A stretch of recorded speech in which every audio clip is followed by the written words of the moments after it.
Kitendo cha makamu wa rais wa Jamhuri ya Muungano wa Tanzania Dr. Emmanuel Nchimbi kujiuzuru katika wadhifa wake kimepokelewa kwa namna tofauti na kila Mtanzania amekipokea kwa jinsi ambavyo ameguswa yeye.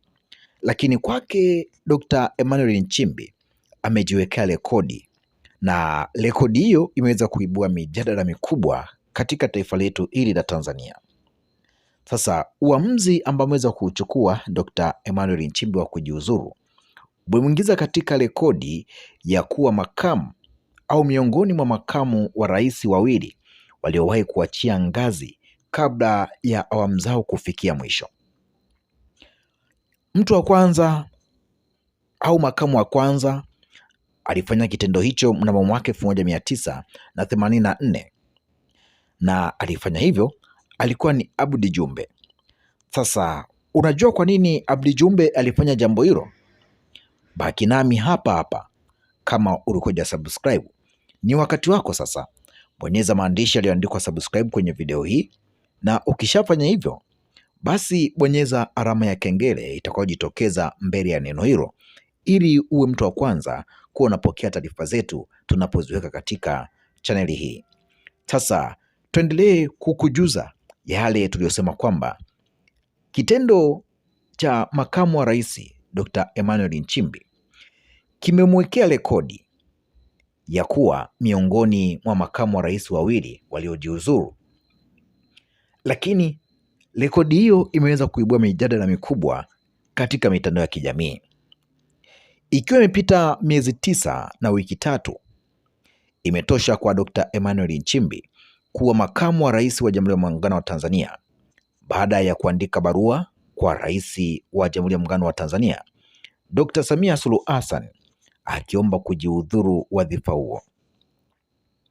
Kwa mujibu wa taarifa aliweza kuitoa Emmanuel Nchimbi kwa umma iliyosambazwa katika kurasa za mitandao ya kijamii ambayo ni ya Emmanuel Nchimbi. Kwa siku ya jana, Dr. Emmanuel Nchimbi ameandika barua ambayo amesema kwamba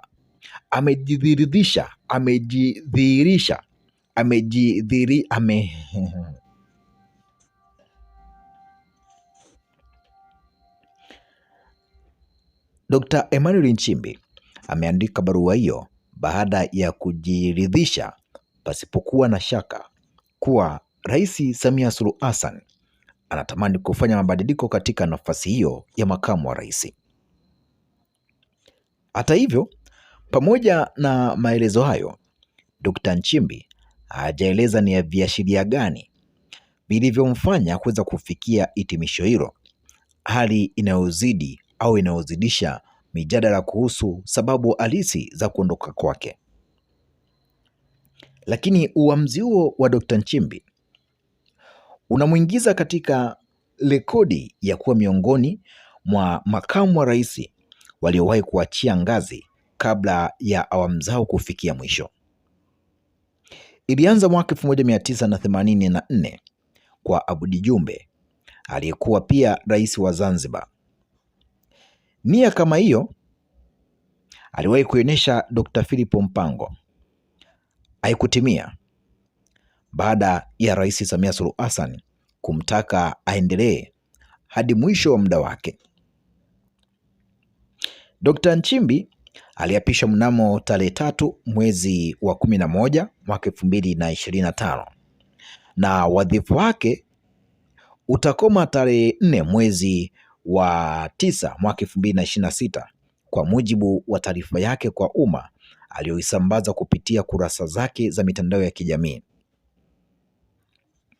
Kujiuzuru kwa Nchimbi kutamfanya Rais Samia Suluhu Hassan afikishe makamu wa rais watatu ndani ya mihula miwili ya utawala wake.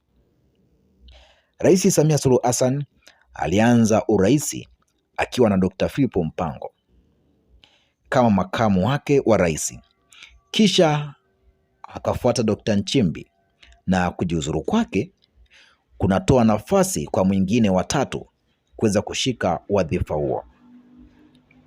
Wachambuzi wa siasa wanaotafsiri uamuzi wa Dr. Nchimbi kuwa si tukio tu la kawaida, hasa ukizingatia anaondoka madarakani chini ya mwaka tangu alipoapishwa kuweza kushika wadhifa huo. Lakini wapo wanaojadili kwamba uamuzi huo wa Dr. Nchimbi wakihusanisha na kauli zake kadhaa zilizowahi kuibua mijadala katika mitandao ya kijamii kwenye majukwaa ya kisiasa kwa siku za hivi karibuni.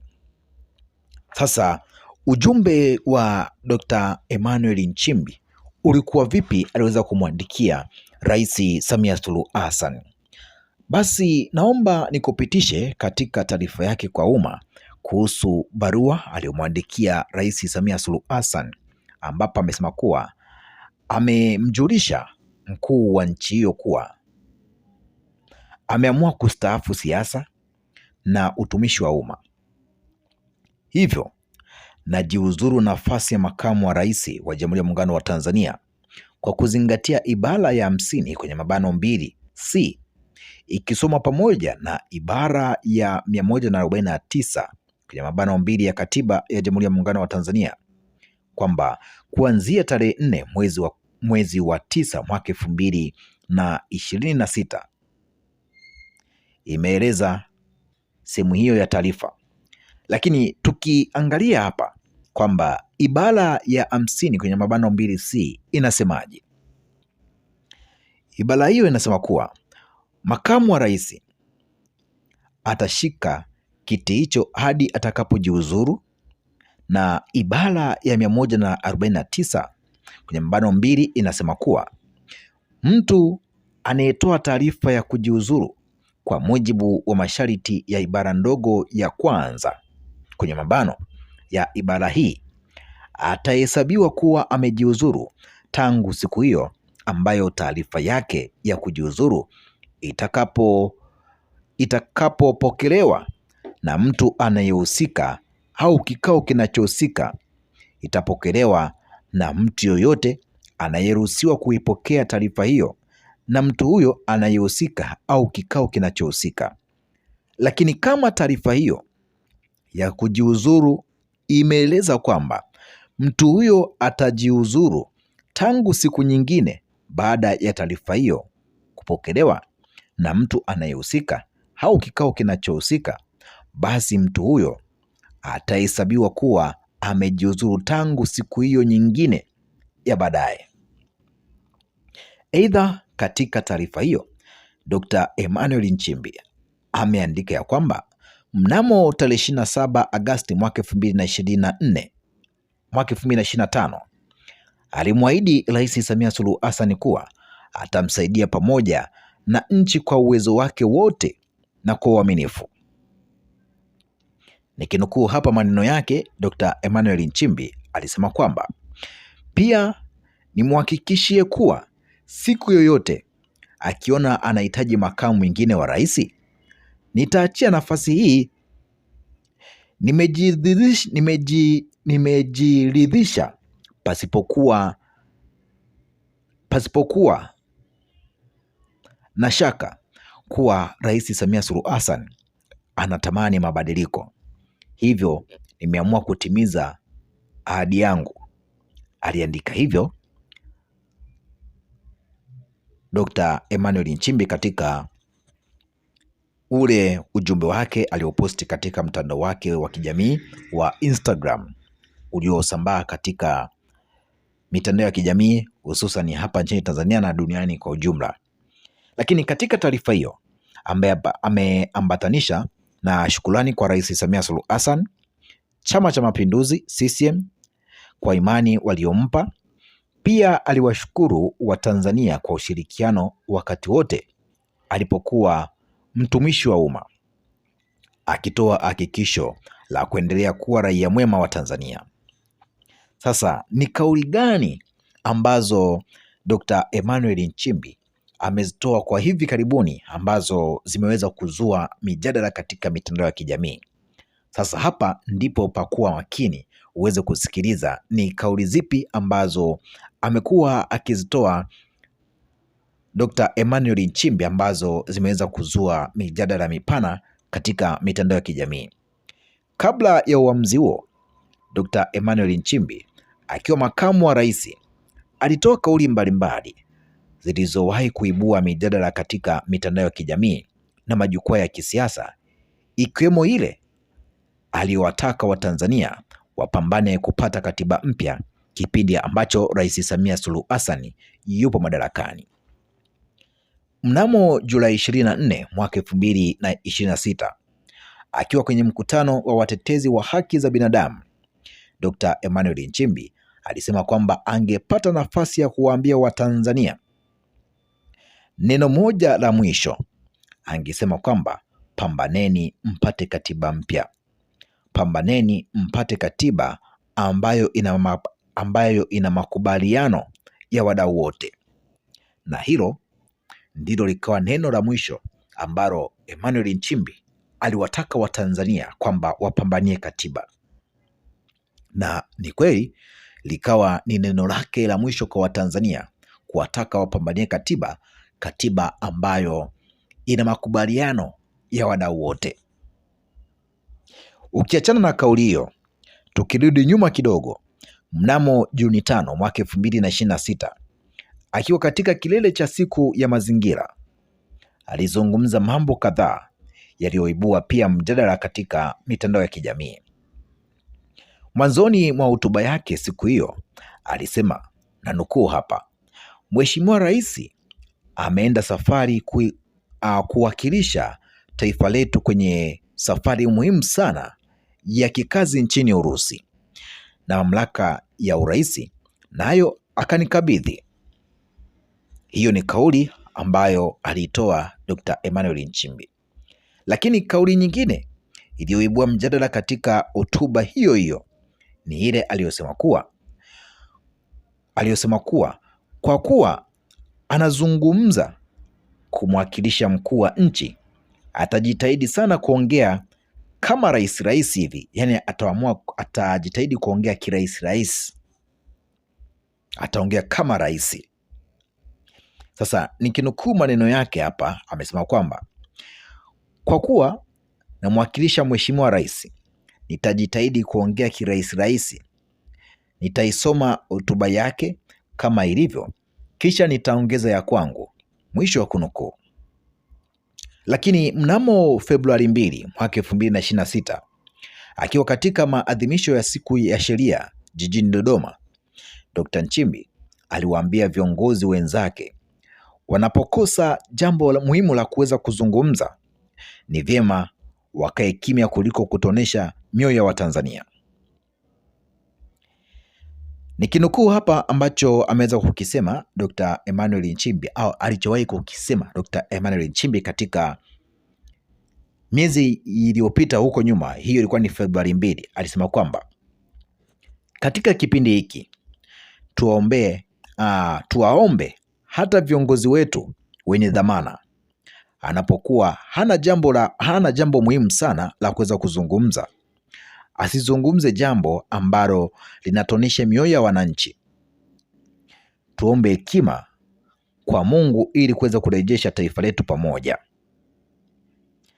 Hapa tulipo siko, na tusipokuwa makini huko tunapokwenda siko kabisa, tutafika mahali tutashindwa kurudi tulikotoka. Rai yetu ni kwamba tuangalie namna bora na shirikishi yenye kuweza kuaminika na wote, na misingi ya kutuongoza katika hili iwe ukweli, haki, uwazi na uwajibikaji. Hayo ni maneno aliweza kuyasema Dr. Emmanuel Nchimbi. Lakini kauli hiyo pia iliibua mjadala katika mitandao ya kijamii. Nyingine ilikuwa ni kwenye uzinduzi wa bwawa la kufua umeme la Mwalimu Julius Kambarage Nyerere. Hii aliweza kuitoa mnamo tarehe 22 mwezi wa 8 mwaka 2026, alipopewa dakika 10 za kuweza kuzungumza, lakini yeye akasema kwamba atatumia muda huo vizuri katika njia nzuri, kutumia vizuri muda huo au kuzitumia vizuri dakika hizo 10. akamkaribisha Rais Samia Suluhu Hassan azungumze bila yeye kusema chochote. Sasa jambo hili liliweza kuzua maswali mengi. Kwa nini amepewa dakika 10 lakini hakumaliza hata dakika moja? Lakini tukio kubwa ambalo limeweza kufanyika katika siasa za Tanzania ni hili la Dr. Emmanuel Nchimbi kujiuzuru. Mchambuzi wa siasa hapa nchini Tanzania, Dr. Baraka Mfinanga amesema kwamba hilo ni tukio kubwa kisiasa kwa sababu nafasi hiyo ni ya pili kwa umuhimu katika uongozi wa nchi hii. Amesema kwamba katika tawala nyingi, mabadiliko ya viongozi wakuu hutumika kuweza kuimarisha malengo mapya ya kisera. Nikimnukuu hapa, Dr. Baraka Mfinanga amesema kuwa kwa CCM jambo hili linaweza kutafsiriwa kwa njia mbili. Wapo watakaona ni ishara ya nidhamu ya chama ambapo kiongozi anaondoka kwa hiari. Wengine wataona kwamba linaibua maswali kuhusu sababu halisi za mabadiliko katika kipindi kifupi tangu uchaguzi mkuu kumalizika. Mwisho wa kumnukuu kile ambacho ameweza kukisema Dr. Baraka Mfinanga. Lakini kwa serikali amesema kwamba athari zake za haraka huenda zisiwe kubwa kwa kuwa katiba imeweka utaratibu wa kuweza kujaza nafasi hiyo. Lakini hata hivyo amesema kwamba uteuzi wa mrithi wake utakuwa ni ujumbe muhimu kuhusu mwelekeo wa kisiasa, kijiografia na kimantiki kwa utawala katika miaka iliyobaki. Lakini kwa upande wake, mwadhiri wa utawala wa Chuo Kikuu cha Tumaini jijini Dar es Salaam, Dr. Lazaro Swai amesema kwamba kujiuzuru huko yeye anakuona zaidi kama ni tukio la kisiasa lenye ujumbe ndani yake. Kwa kuzingatia kwamba Dr. Nchimbi alikuwa ni mgombea mwenza wa Rais Samia Suluhu Hassan katika uchaguzi wa mwaka 2025. Amesema kwamba kuondoka kwake chini ya mwaka mmoja baada ya kuapishwa ni tukio lisilo la kawaida katika historia ya siasa za Tanzania na linaongeza uzito wa mjadala ambao upo katika mitandao ya kijamii kwa sasa. Nikinukuu hapa maneno ambayo ameweza kuyatoa Lazaro Swai, amesema ya kwamba macho sasa yataelekezwa kwa mtu atakayeteuliwa. Mara nyingi uteuzi wa makamu wa rais hutumiwa kuweza kujenga mizani ya kisiasa, kuimarisha ushawishi wa chama katika maeneo fulani au kuandaa mazingira ya utekelezaji wa ajenda mpya za serikali. Mwisho wa kunukuu maneno aliweza kuyasema Bwana Lazaro Swai. Lakini kwa upande wa wananchi na wawekezaji, amesema kwamba jambo muhimu zaidi ni kuona mwendelezo wa sera na udhibiti wa taasisi ukiwa uko vizuri. Amesema kwamba endapo mchakato wa kumpata mrithi utaendeshwa kwa utulivu, tukio hili linaweza kubaki kuwa ni mabadiliko ya kawaida ya uongozi badala ya chanzo cha taharuki. Lakini katiba inasemaje kuhusiana na kupata mrithi wa Dr. Emmanuel Nchimbi? Na mrithi huyo anatakiwa kupatikana ndani ya siku 14. Hatua ya Dr. Emmanuel Nchimbi kujiudhuru wadhifa huo haitaacha ombwe la uongozi kwa muda mrefu. Rais ambaye ni Samia Suluhu Hassan ana mamlaka au ana siku 14 za kuweza kumteua mrithi wa nafasi hiyo baada ya siku ya kujiuzuru rasmi kwa mujibu wa ibara ya 50 kwenye mabano 4 ya Katiba ya Jamhuri ya Muungano wa Tanzania. Kwanza, katiba inatambua kuwa makamu wa rais anaweza kuondoka madarakani kwa sababu mbalimbali ikiwemo kujiuzuru, ambapo ibara ya 50 kwenye mabano 2C inaeleza ya kuwa makamu wa rais ataacha kushika kiti hicho atakapojiuzuru. Lakini baada ya nafasi kuwa wazi, katiba inampa rais wajibu wa kuweza kuhakikisha pengo hilo linazibwa ndani ya muda maalum. kwa mujibu wa ibara ya 50(4). Sasa hapa anatuambia kwamba mapema iwezekanavyo na kwa vyovyote ndani ya siku zilizobaki, ndani siku 14 baada ya kiti cha makamu wa rais kuwa wazi, rais atamteua mtu atakayekuwa makamu wa rais. Hata hivyo, uteuzi huo haukamiliki kwa uamuzi wa rais peke yake. Katiba imeweka mfumo wa udhibitisho wa bunge ambapo ibara hiyo hiyo ya 50 kwenye mabano ibara ndogo ya 4 inaendelea kueleza kuwa uteuzi wa rais utathibitishwa na bunge kwa kura za wabunge walio wengi bungeni. Kwa tafsiri rahisi, mtu anayependekezwa kuwa makamu wa rais atalazimika kupata ridhaa ya bunge kabla ya kuweza kuapishwa kushika nafasi hiyo. Baada ya kuthibitishwa na bunge, mteule ataapishwa na kuanza rasmi kutekeleza majukumu ya makamu wa rais. Lakini katiba inaelezea kuwa makamu wa rais aliyeteuliwa kujaza nafasi iliyo wazi huanza kushika madaraka baada ya uteuzi wake kuthibitishwa na bunge na kula kiapo kinachotakiwa kisheria. Katika kipindi ambacho nafasi ya makamu wa rais itakuwa wazi, shughuli za serikali zitaendelea kama kawaida chini ya rais. Katiba imeweka mfumo wa kuhakikisha utendaji wa serikali haukwami hata pale ambapo nafasi ya makamu wa rais haijajazwa mara moja. Sasa hapo nadhani tumeweza kuelewana kidogo, watazamaji na wafuatiliaji wetu. Sasa tukupe baadhi ya maoni ya wadau hapa waliweza kuyatoa, alafu tutakuachia wewe uweze kutuambia kwamba ni kipi ambacho unacho kutokana na hiki ambacho tumeweza kukusogezea. Tuanze na kwanza na huyu wa kwanza, anaitwa Gaspar. Gaspar yeye anatuambia kwamba huko ndani ni pamoto. Lakini tukija kwa Hussein anasema kwamba mwanaharisi hoye, wafunguliwe kwa sababu wameonewa. Kumbe Bongo kuna wanahabari wadadisi.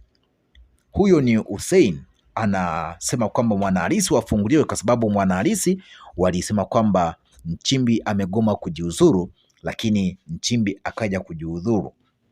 Sasa lakini Idi anatuambia kwamba Tanzania si kitu kigeni. Wewe mbona wengi hadi akina Ruasa? Vipi rais wa kwanza si aling'atuka pia? Hayo ni maneno ya Idi. Lakini tukienda kwa Deus anatuambia kwamba hata mwaka hujaisha mkuu umekimbia. Huyo ni Deus. Lakini tukija kwa Meli yeye anashangaa kwa kusema aise, haya mambo yanastajabisha katika taifa hili.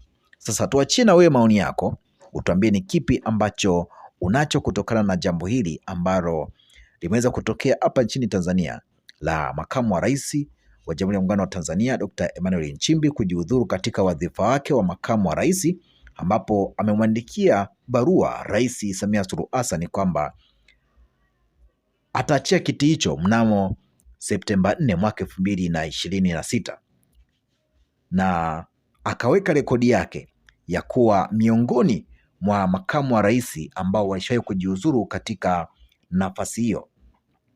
Wa kwanza tumeweza kuona alikuwa ni Abudi Jumbe ambaye alifanya hivyo mnamo mwaka 1984, lakini wa pili alikuwa ni Dr. Philip Mpango, lakini jambo hilo alikutimia baada ya Rais Samia Suluhu Hassan kumkatalia na kumwambia kwamba amalize hiki kipindi chake cha utawala mpaka mwisho. Sasa huyu watatu ni Dr. Emmanuel Nchimbi ambaye amejiudhuru akiwa ni mtu wa pili kuweza kujiudhuru na kujiudhuru kwake kukafanyikiwa. Tuachie maoni yako, tuambie ni kipi ambacho unacho. Tukutane wakati mwingine na wasaa mwingine.